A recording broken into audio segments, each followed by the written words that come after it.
right, good afternoon, everyone. Okay, so this morning, President Biden announced that a record-breaking 20 million Americans have enrolled in health care coverage through the Affordable Care Act. This is yet another major milestone in his work to lower costs for families across the country and expand access to quality, affordable health care. In addition to record-breaking enrollment for health care coverage through the ACA, thanks to the Inflation Reduction Act, which every single Republican member of Congress voted against, we took on Big Pharma and we won. And here are a couple of things that we were able to do. Cap the cost of insulin at $35 for seniors, allow Medicare to negotiate lower prescription drug prices for the first time ever, and save millions of Americans an average of $800 per year on their health insurance. This collective work matters, and it is changing lives. President Biden knows that access to care can mean the difference between life and death and hope and fear, and it is exactly why he continues to fight to ensure everyone can access the care they deserve. I also want to say a word about a tragic anniversary and new actions by the DOJ today. 1 year ago today, President Biden joined many other Americans in outrage over the brutal murder of Tyre Nichols. Vice President Harris traveled to Memphis, Tennessee to attend the celebration of life for Tyre, where she mourned with his family, and after being called to the pulpit, spoke about everyone's right to public safety and right to live free from violence. Mr. Nichols' death served as another painful reminder of the profound fear and trauma that Black and brown Americans continue to experience across many communities. As the president said, real and lasting change will only come if we can take action to prevent tragedies like this from ever happening again. Today, the Department of Justice is issuing a new guide for states and localities to help ensure that specialized crime units, like the one involved in Tyre Nichols' death, are thoroughly accountable to the communities they serve. This guide builds on the actions this administration has already taken to advance effective and accountable policing, including requiring that federal law enforcement agencies ban chokeholds, restrict no-knock warrants, and contribute to a newly established database for federal law enforcement police misconduct. In addition to today's DOJ guide, the president is continuing to urge Congress to pass the George Floyd Justice in Policing Act to advance accountability, transparency, and public trust in law enforcement across the nation. And with that, I will turn it over to the Admiral here, who is here to discuss the latest development in the Middle East and, of course, in the Red Sea. Admiral? Good afternoon.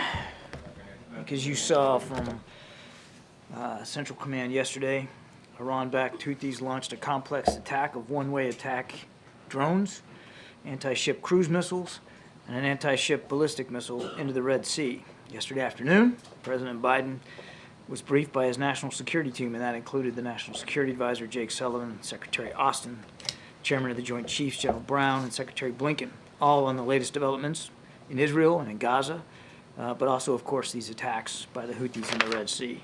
Thankfully, due to some exceptional work by naval personnel aboard the aircraft carrier USS Dwight D. Eisenhower and the destroyers Gravely, Laboon, and Mason, as well as a ship from the United Kingdom, the HMS Diamond, there were no injuries and there was no damage reported. But make no mistake, at the time, U.S. vessels, commercial and military, and dozens of other merchant vessels were transiting in the area of this attack. Had they been hit, innocent lives very well could have been lost. So we'll say it again. These attacks against vessels in the Red Sea pose a direct threat to lives, to freedom of navigation, and to global trade in one of the world's most critical waterways. And despite what the Houthis may say, they are threatening and targeting commercial vessels with ties to countries all over the world, many of which have no connection to Israel whatsoever. These attacks are unlawful, they're reckless, and they are escalatory.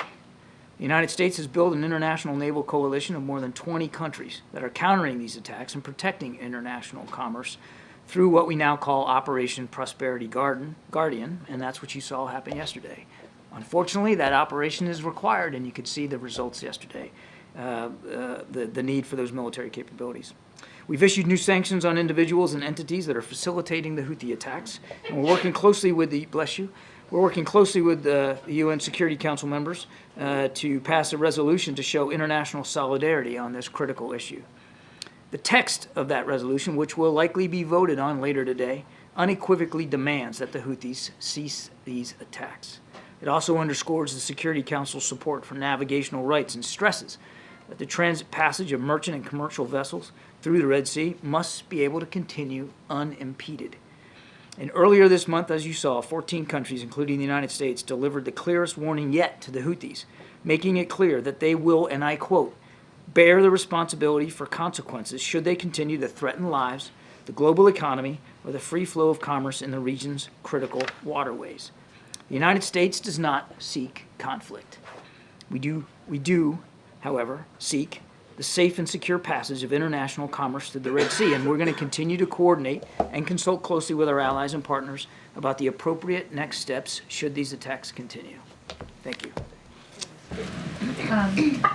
You've had strikes against the Houthis under consideration for weeks, but you've also taken pains to prevent this conflict from widening. Would strikes potentially escalate, widen the conflict? And also, given the nature of the Houthi operations, what do you expect to achieve? Could it be harder to strike back at the group because of the distributed nature? Well, let's not get ahead of where we are. I certainly won't speculate about any potential future military operations one way or the other. The best solution to this situation not escalating is for the Houthis to stop these attacks. In the interim, since they've shown no predilection to do that, we're going to do everything we have to do to protect shipping in the Red Sea, and I think I'm just going to leave it there. Well, along those lines, Admiral, these warnings that you've given clearly haven't worked. How do you expect to deter the Houthis? The mission for Operation Prosperity Guardian is about countering the attacks that have been occurring, and they have been successful to a fairly well in knocking these things out of the sky. We call again, as I said in my opening statement, we call again on the Houthis to stop these attacks, and I will repeat what I said that when I quoted the statement. They will bear the consequences for any failure to do so, and I think I'm just going to leave it there. And Admiral, quick question, if I could, on Israel. You mentioned a couple days ago that President Biden has spoken with Prime Minister Netanyahu over the holidays. By our count, that he last spoke with him on December 23rd. If that's correct, that would make it 18 days since he spoke with the Prime Minister, and that will be the longest time that they've gone without speaking since the beginning of the war. I understand Secretary Blinken is in the region and has been, but if they haven't spoken for 18 days, what does that say about their relationship now as compared to several weeks ago? The fact that they haven't spoken in any period of days, your count's 18, I'm not going to question your math, doesn't say anything about the relationship between the Prime Minister and the President, or between the United States and Israel. These are two men that know each other, have known each other a long time, and they'll talk again. I have no doubt about it, that there'll be future conversations. But I wouldn't read anything into the dates on the calendar and what that says about the relationship one way or another. And you're right. I'm glad you pointed out Secretary Blinken is there in the region today. In fact, I think he's either on his way to Bahrain right now, or he is in Bahrain after wrapping up meetings in Israel. This is his 5th or 6th time since October 7th. Believe me, the connective tissue between the United States and Israel, very, very tight, very strong. So you would say the President's relationship with Netanyahu is as strong today as it was at the beginning of the conflict? What I'm saying is you can't judge the strength of a relationship based on how many times they talk on the phone. These are two leaders that have known each other a long time. I'm not going to pull punches. Of course, they don't agree on every single issue, and we're working, through issues right now with respect to the fighting in Gaza. But that doesn't mean that they don't still have an open line to one another. And when either of them feel like they need to pick up the phone and call, then that'll happen. I have no doubt in my mind they're going to talk again. Given the attacks have increased in the Red Sea, have the steps that have been taken so far not working to deter future attacks? I think I just answered that exact question. But can you say a little more about, does the administration think that the step up either direct retaliation or something else? The Houthis have a choice to make. We've warned them.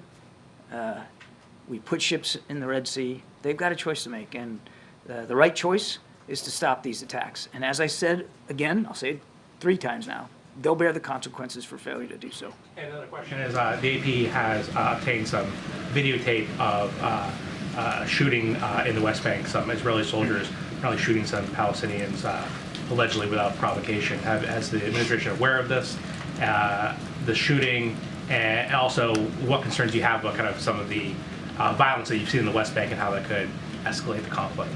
This is the first time hearing that report, so I can't speak with any granularity about the level of awareness across the administration. This is the first time I've heard that, so I'll have to take that question back. But the president has spoken, I mean, from an early time, I mean, really early on, about his concerns about violence in the West Bank and that being perpetrated largely by settlers with extreme views, and how much he absolutely opposes that. That violence needs to stop. Just on Secretary Austin, when Jake Sullivan learned that Austin was in the hospital, did he ask why? Was he given a reason? Yes, of course he wanted to know why the secretary was in the hospital. But I'm not gonna detail each and every phone conversation that we've been having with the Pentagon since finding out about this. But yes, of course, we were all curious to know. He's the Secretary of Defense. He's a key member of this administration, so we were all very curious as to what put him in the hospital. So what answers were the administration given when they were asked why? I think I've covered this ad nauseum yesterday. We didn't find out that he was in the hospital until Thursday afternoon. Jake informed the chief of staff, and both of them informed the president that evening. We didn't have information specifically about his condition, and quite frankly, nobody did. And it was just yesterday when the Pentagon announced that what put him in the hospital were complications from prostate surgery. So when the president spoke to Austin, I assume the president also asked why. What reason when he was given? We're just trying to understand, when people asked why, did the Pentagon just decline to give the information? Did Austin not say anything? The call between the president and the secretary was very brief, and it was really focused on making sure that the president passed on his best wishes for a speedy recovery for the secretary. So was the Pentagon then giving incomplete information? You said the whole administration was curious. I don't know how differently to answer this question. As I did yesterday, we did not know he was in the hospital till Thursday. We did not know the condition that put him in the hospital at that time. We certainly didn't know about the prostate surgery that occurred earlier in December. We didn't learn about that information until ensuing days, and certainly we didn't learn about the prostate cancer until yesterday. And just lastly, we've learned that the White House instructed the Pentagon to release the information to the public after learning there was no disclosure plan in place. So what does that say about transparency, the fact that the Pentagon did not have a plan to give the information?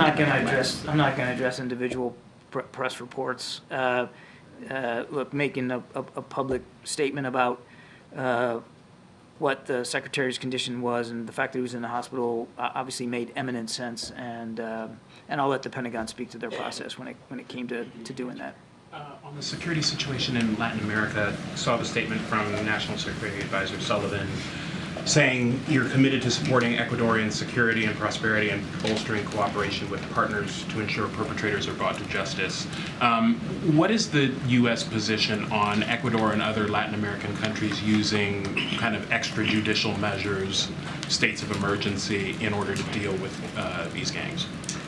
Well, so first of all, our concern is over the violence and seeing that stops. And as you saw from Mr. Sullivan's tweet, we strongly condemn these recent attacks, and we are committed to helping support security and prosperity for the people of Ecuador. I would just say, look, we're monitoring this situation.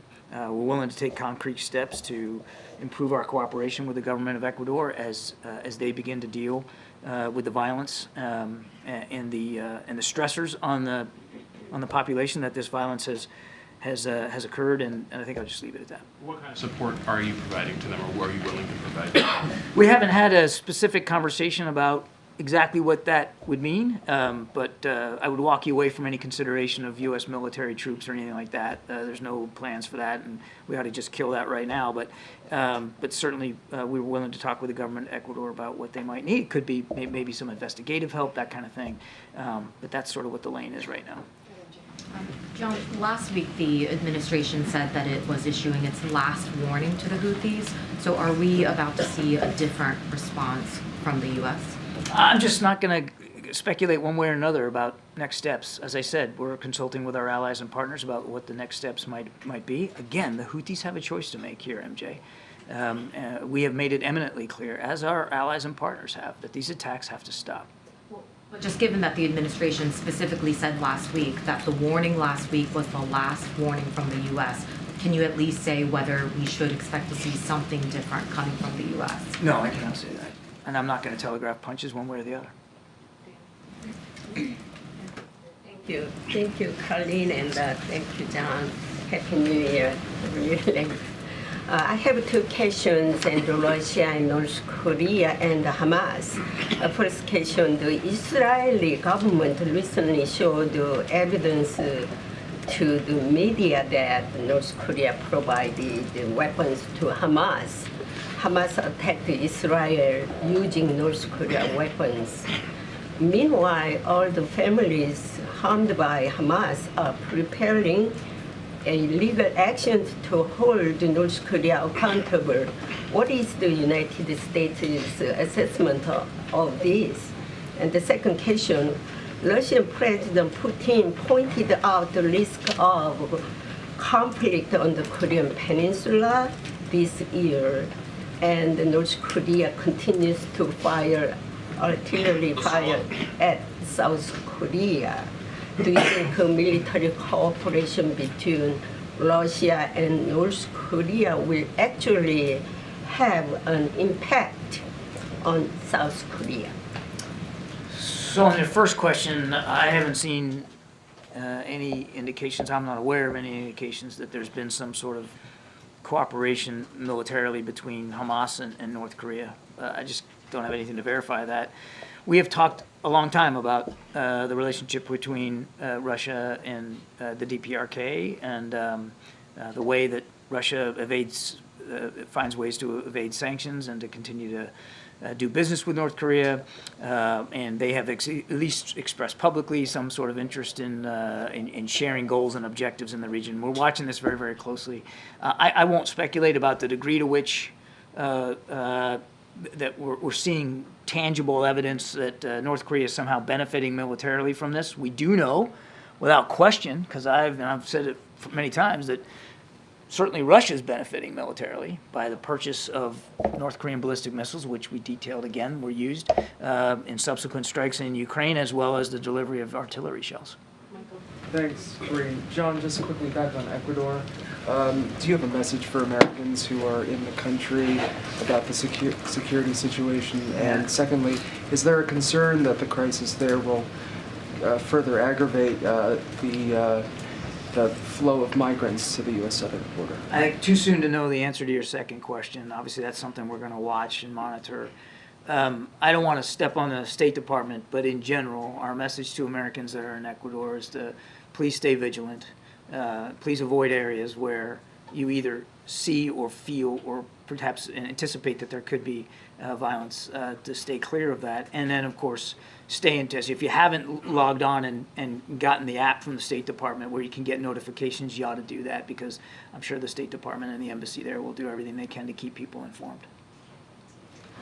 On Ecuador, John, is there any determination that's been made about the safety of U.S. diplomatic staff, or any discussions taking place about reducing the U.S. diplomatic footprint in Ecuador? None that I'm aware of at this time, Nancy. This is all pretty fresh here. It's all kind of unfolding as you and I are talking. I'd refer you to the State Department, but I'm not aware of any changes to our footprint or our force protection posture at the embassy. And then going back to Selena's question about Secretary Austin, I think what she was getting at, it seems, is that there's a big difference when Jake Sullivan was informed by the Pentagon in whether he was told when he asked about Secretary Austin's condition, we don't know because we haven't been told by the Secretary, versus we know but we're not going to share that with you, or we've not been authorized to share that with you. So the question is, which one was it? Did Pentagon officials decline to share information they knew with the National Security Advisor, or did they just not have the information themselves?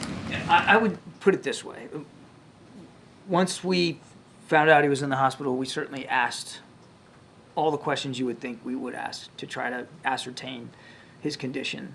and what drove him into the hospital. Of course, we were curious about that. He's the Secretary of Defense, and he's a key member of the administration. I would just tell you that that effort to try to get more information was overt, and it was genuine, and it was certainly in the spirit of making sure that we understood what was going on with him and in terms of his recovery. I'll let the Pentagon speak to the information flow, both publicly and inside the chain of command, but I can assure you that that throughout every step of the way, from the time we were notified until, yesterday when we all found out that he had prostate cancer, there was no lack of curiosity on our part, no lack of or slackening of an effort to try to find out what was wrong with him. You don't want to characterize the responsiveness coming to you from the Pentagon. I'm not going to do that. Yesterday, House Speaker Johnson met new Taiwanese ambassador. Has the president met the new ambassador yet? If not, is he going to meet soon? As the president, I'm sorry, can you repeat Speaker Johnson met new Taiwanese ambassador yesterday. So I'm not asking if president met the new Taiwanese ambassador yet. I don't believe there's been a meeting, and obviously, if and when there is, certainly that would be something we would make public. Kim Jong-un say South Korea is their principal enemy. At the same time, South Korea is what? That's their principal enemy. But at the same time, Kim Jong-un sent a message of sympathy to the Japanese Prime Minister over New Year's earthquake in Japan. How do you see Kim Jong-un's different approach to towards Japan and South Korea? Do you think he invite any message to the United States? It's a failing exercise for me to try to get inside the brain of Kim Jong-un. What goes on between those ears is not something I really know about. I can't speak to his motivations in that regard. I just wanted to follow up on a question my colleague asked yesterday. The Israeli Supreme Court's decision to prevent journalists from accessing Gaza and being able to report in Gaza independently. Have you had a chance to see if the administration has brought that up with Israeli counterparts? What is the White House's stance on that? We're making a good faith effort to try to get a better answer to you on that. I just don't have it right now.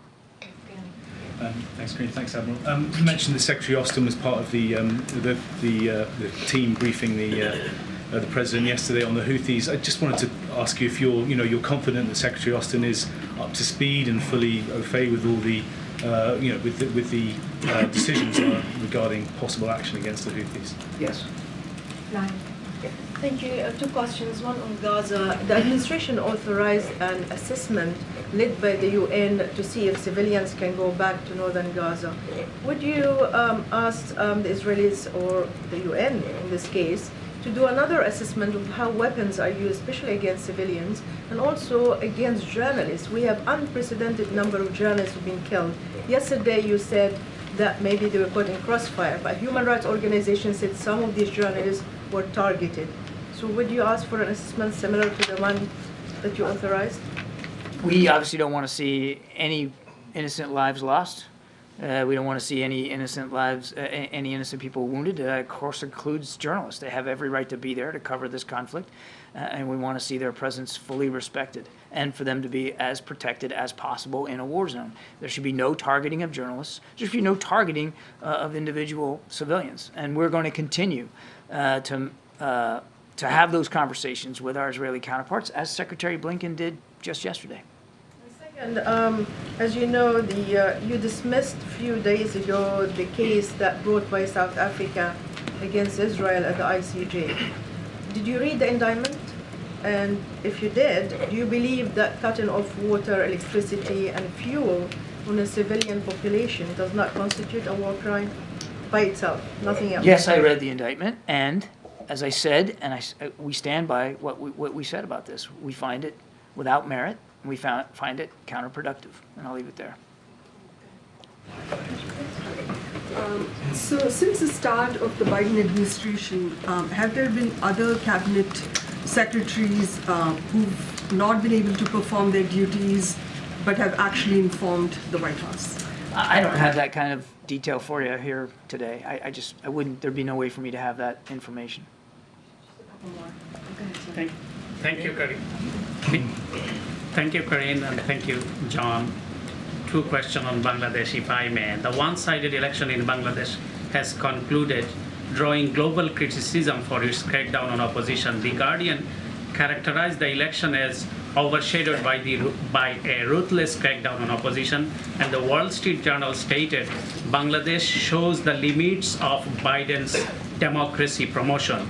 In light of your earlier commitment to taking all necessary steps to reflect the will of the people of Bangladesh and your declaration of a visa restriction policy ahead of election, what is your response to concern about the Biden administration's limitations on democracy promotion? We obviously still believe in the importance of viable, vibrant democratic institutions all over the world. And nothing has changed about our desires to see that the aspirations of the Bangladeshi people are met. And that includes being able to conduct free, fair, and transparent elections. One more. Nobel laureate Professor Muhammad Yunus, a recipient of the Presidential Medal of Freedom and Congressional Gold Medal, received a 6-month sentence on New Year Day, widely believed to be driven by political vengeance from the ruling prime minister. Is President Biden aware of this current situation, considering Yunus' remarkable contribution to the poverty alleviation around the globe, and he was White House numerous times and he received Presidential Medal of Freedom? I'll have to take the question. Thank you. You said that Secretary Austin took part in the conversations regarding the Red Sea. Do you know if he was conducting his business from the bedside, or is he released from the hospital? I would refer you to the Pentagon for his whereabouts and his condition. It's yesterday, at least for where he is today. Yesterday, he was still in the hospital when he participated in that discussion. Last question. Go ahead, sir. Two questions. One on the Houthis. Given the problem the administration has had on containing them, how can it be looked at as anything but a mistake for the fact that they removed them from the foreign terrorist organization list? As I said, we've got a review of that designation that we're still conducting. So I'm not going to get ahead. Hang on a second. I'm not going to get ahead of that. And the goal here isn't to contain the Houthis, just to be clear. We don't want to see these attacks on commercial shipping, and we're going to do what we have to do to counter and defend against those attacks. And as I said earlier, the Houthi, they've made certain decisions up to this time. They have to make certain decisions going forward, and we'll see what decisions they make. They will bear the consequences for those decisions going forward. And then one question on General Austin. Earlier in this briefing, you said he's an essential member of the administration. But if he can disappear for 4 days without anybody noticing or really even seeming to wonder where he is, how essential is he? I think I answered this question yesterday with Mr. Ducey here. I'll give you the abridged version. When the military operations that have been conducted over the last week or so, many of those, Secretary Austin was a key member of briefing the president and right in the middle of determining the options that the commander-in-chief ultimately decided to do.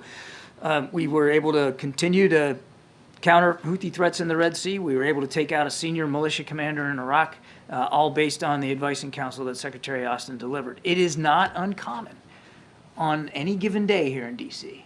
that a cabinet officer isn't present for a certain meeting and either can call in by phone or have a deputy represent them. That's the way the interagency process works. Oftentimes these things are worked at staff levels, and then the principals get involved at the appropriate time. Okay? Thank you so much, Admiral. Thank you. Thank you. Thank you. Thanks, guys. All right, you guys still awake? What's going on? Everyone's so quiet. Are you suggesting that he's boring to us? No, I'm suggesting you guys are low energy today. That's all. Chris. So the president spoke with Speaker Johnson today. Does the White House believe that the conversation moved any closer to a deal on supplemental funding? And second thing on this, Speaker Johnson reportedly told his caucus the president does not want to meet in person. Is that true? Look, what I can do right now is I can confirm that the president and Speaker Johnson did speak directly. They spoke directly today on the phone.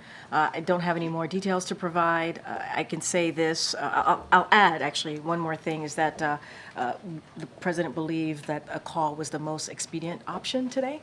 And so that's why they spoke on the phone. The president believed it was important to connect as quickly as possible. Don't have any more details about the call. Nothing you could say about what they talked about or where the Look, we're confirming the call, and we've said many times that we try to keep these conversations private, but we are confirming that the president did speak to Speaker Johnson. I don't have anything else beyond that. Last thing, his office says that the speaker asked for executive action to shut down the border, secure the border. Can you say anything more about that request or how that was received? Don't have anything more to share. Was the White House informed in advance that Hunter Biden would be showing up at the House Oversight Committee's hearing on Capitol Hill today? So here's what I'll say, and I've said this many times before. Hunter, as you all know, is a private citizen. He's not a member of this White House. He makes his own decisions, like he did today, about how to respond to Congress. And so I would refer you any further questions, any additional questions about this process, certainly I would refer you to Hunter's representatives. Fully agree that he makes his own decisions, but my question was about whether the White House was informed in advance. I would just, again, I would say that we don't have anything else to share beyond that. He's a private citizen, and he makes his own decisions as it relates to this particular, response, his particular response to Congress. It's something that he decides on, and I would refer you to his representatives. Thanks, Karine. First, a whole high school in New York is having remote classes today because the building was needed to house people who came into this country illegally. So what is the president's priority in this case? Is it the migrants or is it the students? So let me just clear this up a little bit. So yesterday, New York City informed us that as a precaution, they would temporarily relocate migrants staying at Floyd Bennett Field to a nearby high school. As of this morning, all migrants have returned to the facility at Floyd Bennett Field, and so anything specific as to the program and what decided to do and all of the specifics to that, I would certainly refer you to New York City for any additional questions. But if a working parent had to call out to stay home with their kid today, isn't this Biden immigration policy literally taking money out of people's pockets? So let me just say, I'm going to actually go back to your first question for a second because I think I do need to address that, which is, when it comes to education, migrants, the economy, the president deals with multiple issues all at once. That is his job. There are multiple things happening all at once. And as it relates to this particular question that you're asking me about in New York City, that is something that New York City needs the answers to. That is a process that they took, so they have to answer to that.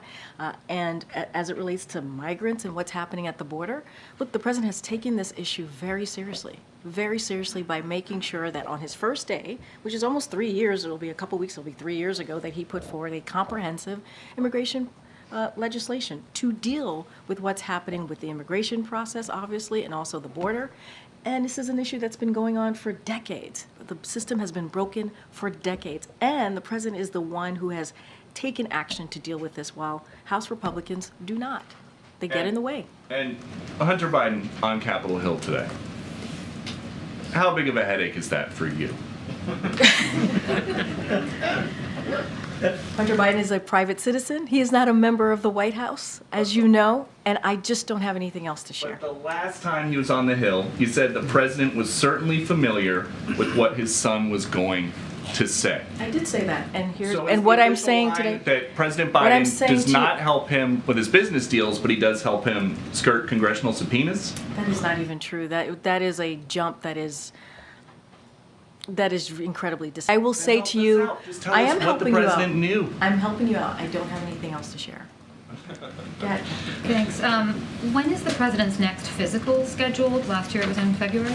I don't have anything to share on the president's next physical. Obviously, we will once that happens, we will be transparent and share that with all of you, as we've done the last 2 times. I just don't have anything on the books to share. Given that it's an election year, that there's a lot of public interest in his health, would that transparency include his physician coming to brief in the briefing room? I don't have anything beyond what I just stated. Did the president speak to his son before or after his appearance on Capitol Hill? I'm not going to speak to the president's private conversation with his families. And is there any response to what Representative Nancy Mace said about Hunter Biden today? She's called him, quote, the epitome of white privilege, and that Hunter should be arrested right here, right now, and go to jail. I'm not going to respond to that. Go ahead.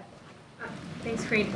The White House Chief of Staff was supposed to meet with cabinet members today. I was wondering if you could confirm that and I don't have anything to confirm about a meeting with cabinet members today. What I can share, I don't know if you're talking about the specific memo that the speakers, not the speaker, pardon me, that the chief of staff put out yesterday that went to the cabinet members, the agencies, about making sure that they put forward, a memo themselves to him that would be for Friday, January 12th, and that kind of highlights their protocols when it comes to delegation of authority. That is something that obviously they're going to get back to us, back to the chief of staff on the 12th. So that is something that is happening. I don't have a meeting to confirm with the chief of staff or cabinet secretaries today. Okay, Karine, you've referred to the Republican impeachment inquiry as a stunt. The president himself has said that it was a political stunt. So I guess if the whole thing is a stunt, how does the White House see the president's son himself pulling a stunt by appearing at this contempt hearing? I don't have anything else to add. The decisions that are made by Hunter Biden are his own. He's a private citizen, and I'm just not going to speak beyond that. If you ask me about the impeachment of or what the GOP and Congress is doing as they're trying to impeach multiple cabinet members, I can speak to that. But Hunter Biden is a private citizen. I'm just not going to speak to that. You have spoken to that, and again, you have called that a stunt in the past, right? So I I'm just don't have asking. anything else to add. I hear you. For today, I'm just not going to say anything more. And can you tell us what the president is up to today? Yeah, I have a couple of things I can share with what the president is doing today. As he always does, he's working around the clock, focusing on the issues that matter to the American people, everyday Americans, obviously. I talked at the top about the record-breaking 20 million Americans that have enrolled in health care coverage through the Affordable Care Act. That's always his focus, obviously making sure that health care is available for all. He is having lunch today with the vice president. He was briefed by his national security team this morning. He spoke directly, as I misstated and confirmed to all of you moments ago, to Speaker Johnson, and he's looking forward to traveling to Allentown, Pennsylvania on Friday to discuss how communities across America are coming back thanks to Bidenomics and also Investing America agenda, and so that's what his day looks like today. Since there isn't anything on his public schedule, what would the White House say to any Democrats that might say, we're now getting closer to the election, the American people need to see him every day out in public? So I'll say this, and I have to be careful, right? This is an election year. I am a federal government employee. I cannot speak to a upcoming election, but I certainly can point to the president's schedule over the past couple of days, right? He went to South Carolina. He went to Valley Forge. Valley Forge, he talked about something that is incredibly important, our democracy, our freedom, and how we must protect that, how we must do everything that we can to make sure we keep our democracy strong, and how there's a decision for Americans that they're going to have to make. He went to South Carolina, delivered a very similar message, talking about freedoms, went to Mother Emanuel, a church that dealt with an awful shooting and lost 9 of their members back in 2015, a place that he has a personal connection to. You heard him then. And so, look, the president's going to go to Allentown to speak about Bidenomics, Investing in America on Friday, and you will see a lot more of this president. I don't have anything else to share, and once we have more to share on his schedule, I certainly will, but I want to be really careful not to speak to 2024. Okay, Jerry. Just a couple of clarifying questions on that call with the speaker. I'm sorry if I missed it. Can you say who initiated that phone call? I don't have anything else beyond that. What I did say is that the president wanted to make sure he spoke with Speaker Johnson. He said that I said that he thought doing a phone call was the quickest way of doing that, and it was important for them to have a conversation. I just don't have anything beyond that. And then on the speaker's request that the president take executive action, is there action that the White House believes the president can take in lieu of some sort of agreement, some sort of legislation from Congress that would help what's happening at the border? So look, we don't have any executive actions to announce or that we've been looking into or anything like that to share or preview to you at this time. I can mention the legislation of the president, as I did moments ago, that he put forward, and a comprehensive immigration proposal that he did on his first day. Let's not forget there is a bipartisan negotiation happening in the Senate with Republicans and Democrats on how they can move forward in a bipartisan way, a bipartisan agreement to deal with the border security issue that we appreciate. That's been going in the right direction, and so that's what's happening right now. GOP in the House, they continue to get in the way. They do political stunts. They get in the way. They voted in May to eliminate 2,000 Border Patrol agents. That's what they're doing. And let's not forget, while those senators were in December, were having negotiations, having those meetings, in the middle of December, House Republicans decided to go home and start their vacation early. That's what they decided to do. Go ahead, Karen. Great. Would the White House be okay with another CR to keep the government funded after the deadline? I'm not going to get into the technical approach or the approach of Congress from here. I'm going to let the conversations and negotiations happen. The conversations happen. Let's just say that happens, that there is another CR to avoid a shutdown. We could see the president submitting his fiscal year 2025 budget at the same time as lawmakers are still sorting out the fiscal year 2024 budget. What does that say about the state of affairs right now in Washington, about these short-term punting of dealing with all this? Look, I agree. This kicking the can down the road is not the way that Congress should be operating. We've been very clear about that. They have a job to do. Keeping the government open is one of the basic things that they can do. Kicking it down the road, House Republicans kicking this down the road does not help Americans. It doesn't. In a couple of days, we may see a partial shutdown. That's not what we should be doing for the American people. We should be delivering on these programs that they need, that are necessary for them and their families. And so, no, that is not something we want to see. That isn't. It is not something we want to see. And they need to do their jobs instead of these political stunts. Somebody asked me about the impeachment hearings that are happening in Congress, in the House Republicans right now that are leading that. That is a waste of time, political stunts, baseless accusations. And that is not what the American people want to see. They want to see us working in a bipartisan way. And that's what we're trying to do as it relates to the border security in the Senate, right? We're trying to do that in a bipartisan way. That's why the president got involved in early spring in getting a bipartisan agreement with the budget, on the budget. And so it's really shameful. You see who I haven't called, Garen. The Vice President met with voting rights activists in Atlanta yesterday, and they expressed their concern about election integrity and political violence. One person even described volunteers having a gun pulled on them. And I spoke with Latasha Brown, the co-founder of Black Voters Matter, who said that they believe that this is a result of dog whistles from some elected officials who are pushing claims of voter fraud. What level of concern does the White House have for violence to be taking place on election workers and volunteers, and what federal deployment or resources are being deployed to assist them?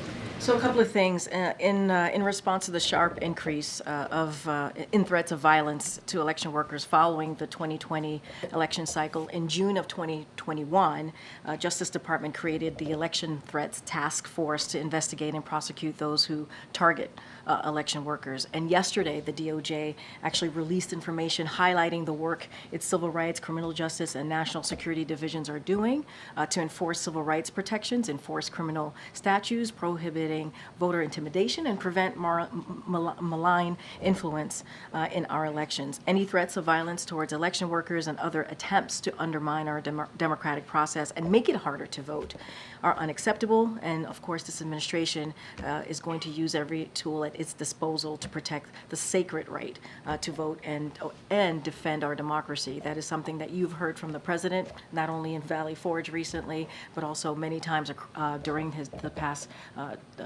almost 3 years of his administration. So we're going to be steadfast on that. Go ahead. Thanks, Karine. I just want to ask, given the conclusion of U.S.-China military talks yesterday, just a general question, whether the president is satisfied with the progress made since the agreements made in November. So I have not spoken to the president about that. I get the question. I just don't have anything to share to what we've already put out on this, but I have not spoken to the president specifically to get a sense of that. Feeling he has about, a various range of issues. You had fentanyl, we had expectation that China would be a stabilizing force in different conflicts. Is there a sense of whether that's played out the way he had expected? So look, these are conversations that we obviously are going to continue to have, especially when it comes to fentanyl. Obviously, going into, we want to make sure that that is, fentanyl. We don't want that to go into our communities. And so, look, that relationship. You've seen the president meet with President Xi recently. They had a very good conversation. You've seen cabinet secretaries and also officials here in the White House continue to have those diplomatic conversations. Diplomacy is very important here with this administration, with this president. I just don't want to go beyond what we've already shared on this. Thank you. The Chief of Staff said in his memo to Cabinet Secretaries yesterday that they should delegate their responsibilities if they're hospitalized. Since, as far as we know, Secretary Austin is still hospitalized, does the White House believe he should be delegating his responsibilities now? I'm sorry, can you say that one more time? Yeah, the Chief of Staff said in his memo to Cabinet Secretaries that they should delegate responsibilities when they're hospitalized. And as far as we know, Secretary Austin is still hospitalized. So according to the White House or the Chief of Staff, should he be delegating his responsibilities? Well, look, as you heard from the Admiral, Secretary Austin was involved in a conversation, a meeting with the President on national security matters just yesterday. And also the Admiral talked about this as well. This is when we have these conversations or meetings with cabinet secretaries, not just always with the secretary at the top. There are other people that are involved in these important, crucial conversations, whether it's policy, whether it's decision making. And so obviously we've been the Secretary is working, is having conversations with our National Security Council and others here in the administration. I just don't have anything to share on specifics on that particular matter. What I can say is, Department of Defense is certainly reviewing their process and looking at what could have been done better. It's a 30-day review process, but obviously Secretary Austin has been very much involved and engaged, certainly this current week. Way back. I'm trying to call. Go ahead, Brian. Thanks a lot, Karine. I had a question about supply chains. Given how much work that President Biden spent on supply chain mitigation in 2021 when he first came to office, how concerned should Americans be right now about supply chain disruption, given how much shipping traffic normally runs through the Red Sea, and what actions is the president taking to mitigate potential supply chain disruptions? So look, as you've heard from us many times, obviously the Red Sea is an important global trade, particularly for transportation of oil, grain, and consumer goods from Asia. The Department of Transportation is in close communication with ocean shippers, industry, and other stakeholders. And so we're taking every steps to ensure that shipping in the Red Sea is not obstructed, right? Is unobstructed, including by establishing Operation Prosperity Guardian and building a coalition of countries from region and around the world to ensure freedom of navigation, to protect the maritime economy and bolster regional security in the Red Sea. So we're taking this very seriously. We're keeping an eye on this. As you heard us say, the Red Sea is very important to commercial shipping, and so we're going to take this very seriously. Is the president seeing an impact on the economy at this point? Should Americans be prepared to see an impact in supply chain disruption? So what I can say is we're going to continue to monitor the situation, and we are taking action to make sure that doesn't happen.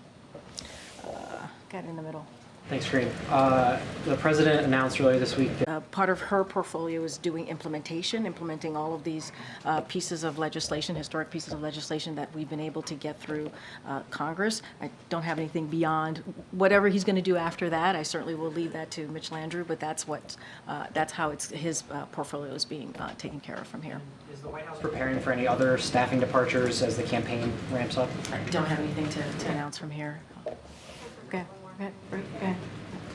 What is the administration doing to address the billions of dollars in overpayments the Social Security Administration has been trying to claw back from millions of Americans? So on that particular piece, look, the president requested 10%. 10% increase in funding for Social Security Administration to help invest in the staff and technology necessary to improve customer service and determination services. The administration is committed to protecting Social Security. You heard him during the State of the Union last year, the president standing up in front of millions of Americans who were watching, protecting Social Security, protecting Medicare, and protecting Medicaid, and that's something that he's been certainly doing. And so anything further on that, I would certainly refer you to the Social Security Administration. Go ahead, Colleen. Thank you. No, right behind you. I wanted to ask you about updates on the administration's conversations with Mexico. Do you have any changes or agreements to talk about as they work to alleviate pressure on the southwest border? So, as you know, there was a meeting that occurred during the holidays with National Security Advisor Jake Sullivan. Actually, no, it was Secretary Blinken, Secretary Mayorkas, and also Deputy National Security Advisor Sherwood Randall, and they went to Mexico City to continue the conversation that the president obviously has been having with President of Mexico. The conversation went really well. Obviously, it's continuing. These are diplomatic conversation. They've been a partner with us on migration, partner with us on how to deal with fentanyl as well. And so the president of Mexico and his team have taken significant efforts that they are putting underway to make sure that we deal with the border in a way that obviously is effective. And so we're starting to see those results. I don't have anything beyond that, but obviously those diplomatic conversations continue, and we appreciate President of Mexico being a partner in this.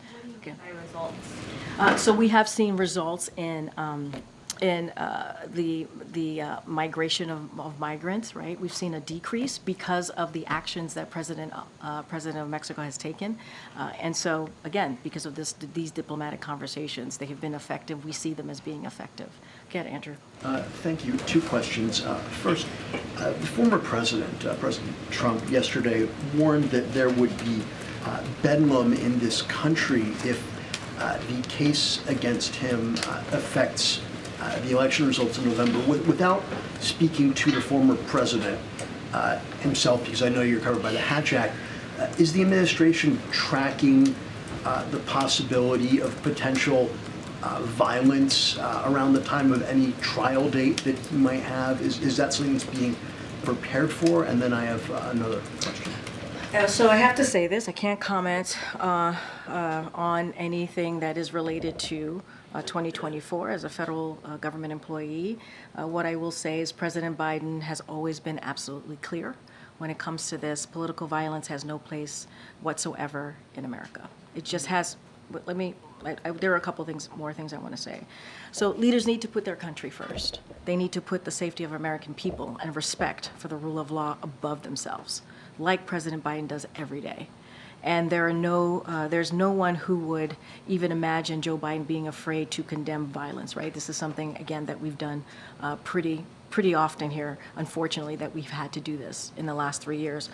Failing to condemn or discourage criminal violence, especially after dangerous conspiracies and violent rhetoric have cost law enforcement officers their lives. We saw that on January 6th.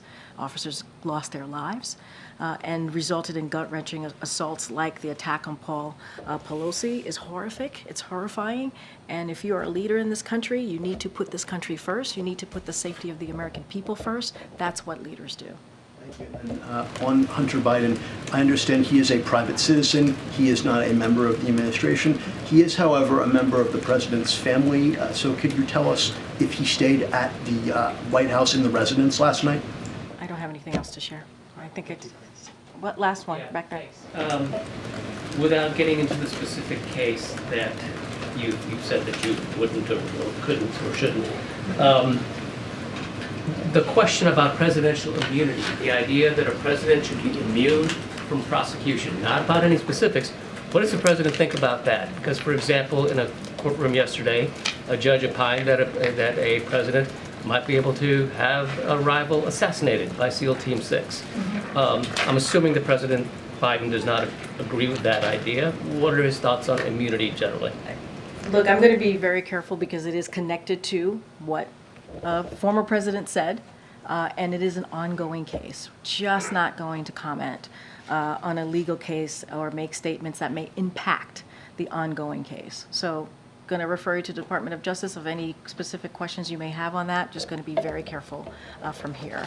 With that, I will see you guys tomorrow. Thanks, everybody.